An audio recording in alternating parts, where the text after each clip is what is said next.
আসসালামু আলাইকুম রহমতুল্লাহি ওবারাকাতু। সবাইকে বারাকা ফ্যামিলি বিডিতে স্বাগতম। আল্লাহর রহমতে সবাই ভালো আছেন। আজকে নিয়ে আসলাম একদম গ্রামের সাথে দুইটা রেসিপি। আজকে বানাবো নারকেলের দুধ দিয়ে পটল ডিম রান্না আর পটলের খোসা ভর্তা।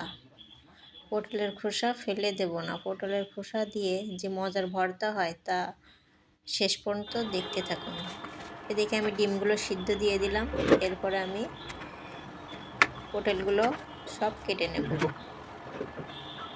সুন্দর করে পটলগুলো কেটে ছিলে নেব।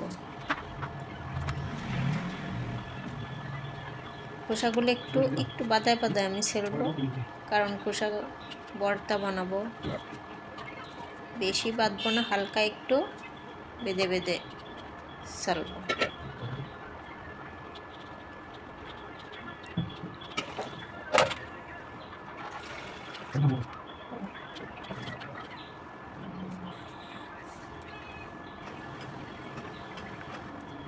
এক এক করে সব কেটে নিলাম। এখন আমি এর গা দিয়ে আস্তে আস্তে করে একটু চিচি করে কেটে দেব, যাতে মশলাগুলো এর ভিতরে সুন্দর করে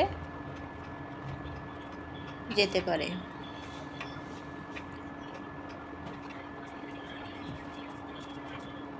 যারা যারা আমার ভিডিওটি দেখছেন অবশ্যই একটা লাইক দিয়ে দেবেন এবং শেষ পর্যন্ত ভিডিওটি দেখার অনুরোধ রইল। এদিকে আমার ডিম সিদ্ধ হয়ে গেছে আর পটলের খোসাগুলো আমি সিদ্ধ হতে দিলাম আর ডিমগুলো ছুলে নেব। এই যে পটলের খোসা সিদ্ধ হয়ে গেছে, এখন আমি এগুলো বেটে নেব সুন্দর করে এইভাবে।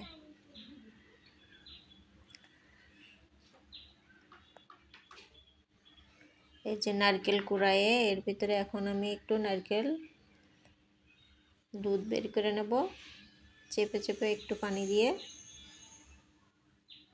এরপরে আমি হলুদে লবণ, পটলের গায়ে হলুদ লবণ সুন্দর করে মাখায়ে নেব ভাজার জন্য। কড়াইতে তেল দিয়ে একটু গরম হয়ে আসলে আমি পটলগুলো ভেজে নেব।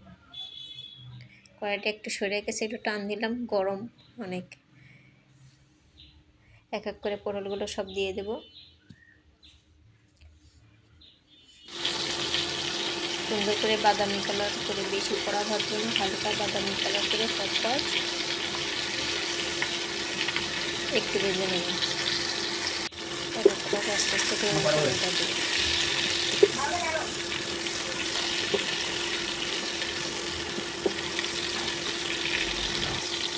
এই তো আমার পটল ভাজা হয়ে গেছে। এর ভিতরে আমি ডিমগুলো হলুদ লবণ মাখায় এর ভিতরে আমি একটু ভেজে নেব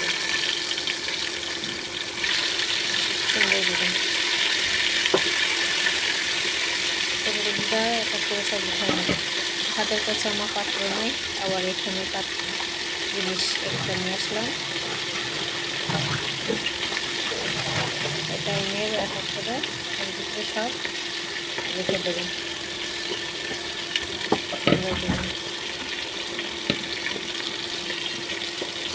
ডিমগুলো দেখে নিচের দিকে লেগে যাচ্ছে, তাড়াতাড়ি কিনে রেখে এইগুলো লেগে গেছে হালকা সুন্দর করে ডিমগুলো পটলের মতন এভাবে সুন্দর করে লাল কালার, একটু হালকা লাল কালার করে ভেজে নেব। এই তো ভাজা হয়ে গেছে। এক এক করে সবগুলো আমি এই তেলের ভিতরে পেঁয়াজ আমি আগের থেকে কেটে রাখছিলাম, পেঁয়াজ কুচি এগুলো দিয়ে দেবো। পেঁয়াজ কুচিগুলো একটু হালকা বাদামি কালার করে ভেজে নেবো। একটু তেল আর একটু তেল দিয়ে দিলাম এর ভিতরে।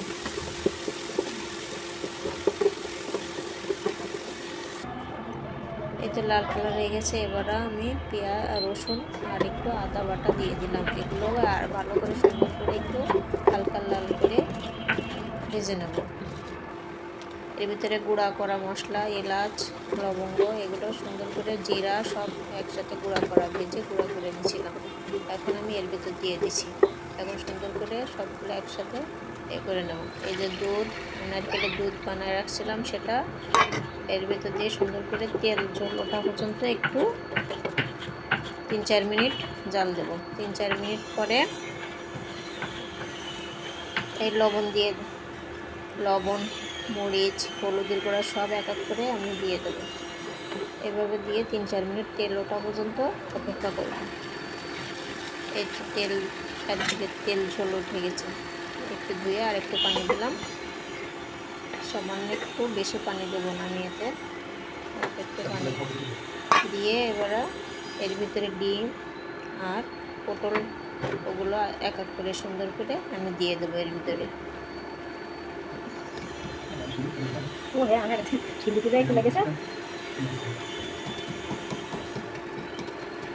দিয়ে একদম লো আছে জালটা দিয়ে দেবো, একদম লো আছে। বাজারের কাছে বাসা হলে শব্দের অভাব নাই, একা রাস্তার কাছে বাসা হইলে এটাই সমস্যা। ঢাকনা দিয়ে একদম আস্তে করে জাল দেব সুন্দর করে। এই তো আমার হয়ে আসছে। এর ভিতরে কয়েকটা কাঁচামরিচ দিয়ে দিলাম, দিয়ে আর 2-3 মিনিট একটু ঢাকনা দিয়ে রাখবো।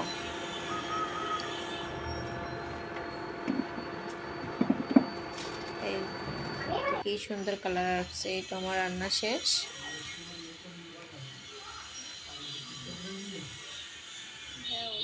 কালার একেবারে হেভি সুন্দর কালার আসছে, দেখে মনে হচ্ছে অনেক মজার হবে। এখন আমি ভর্তাটা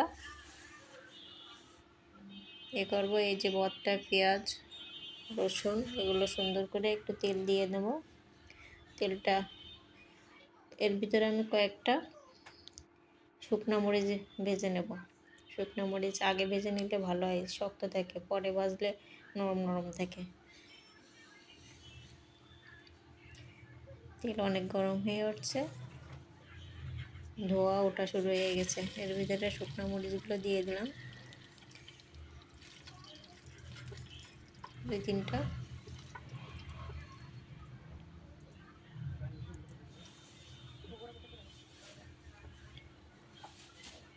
এর ভিতরে আমি পেঁয়াজগুলো একটু লাল কালার, বাদামি কালার করে ভেজে নেব।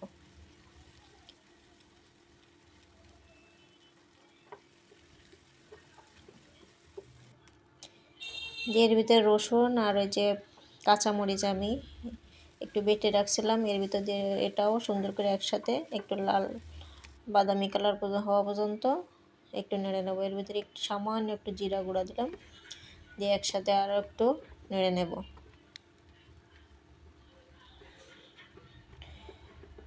সুন্দর করে নাড়তে থাকবে একটু লালচে লালচে কালার হওয়া পর্যন্ত।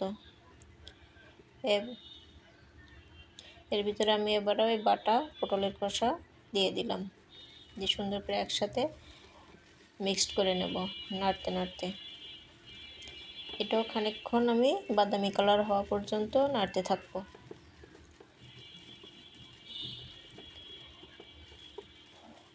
যারা যারা আমার ভিডিওটি দেখছেন অবশ্যই একটা লাইক দিয়ে শেষ পর্যন্ত দেখবেন, আর নতুন হলে অবশ্যই একটা সাবস্ক্রাইব করবেন।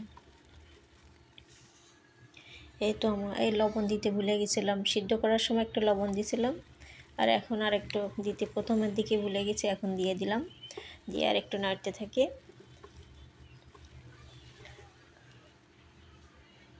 এই তো এবার হয়ে গেছে। হালকা হালকা যে একটু বাদামি কালার দেখা দেবে।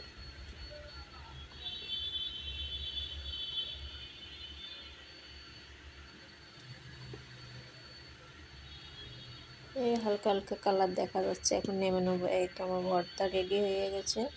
এটাও অনেক আকর্ষণীয় দেখতে হয়েছে।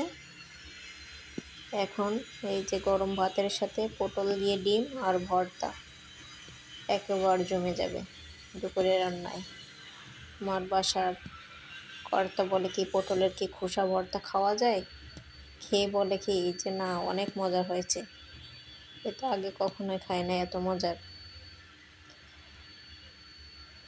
সে তো হাসে, এখন খেয়ে বলে কি যে ভর্তা ভাজি শাক ভাজির মতো নেই, তার থেকে আরও মজা হয়েছে। খেতেও অনেক অনেক মজা হয়েছে। আপনারা বাসায় ট্রাই করে দেখবেন, অনেক মজার একটা রান্না। আলহামদুলিল্লাহ, আমাদের নারকেলের দুধ দিয়ে রান্না পটলের আর ডিম আর খোসা ভর্তা অনেক মজার হয়েছে। ভিডিওটি দেখার জন্য সবাইকে অনেক ধন্যবাদ। ভালো লাগলে লাইক দিয়ে দেবেন আর বারাকা ফ্যামিলির সাথে থাকতে সাবস্ক্রাইব করে পাশে থেকে বেল আইকনটি চেপে দিবেন। সবাই ভালো থাকবেন। আবার নতুন রেসিপি নিয়ে দেখা হবে ইনশাল্লাহ। আল্লাহ হাফেজ।